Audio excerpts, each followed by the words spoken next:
Welcome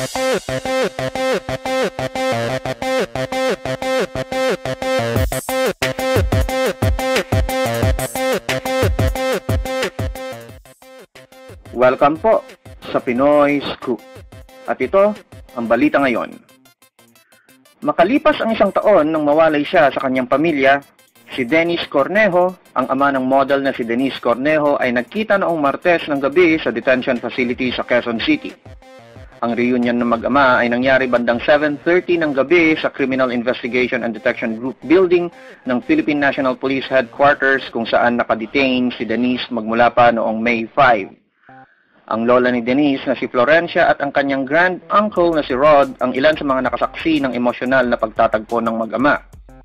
Ipinaliwanag ni Rod Cornejo na ang ama ni Denise na si Dennis ay nagtatrabaho sa isang barko kaya hindi siya nakauwi kaagad.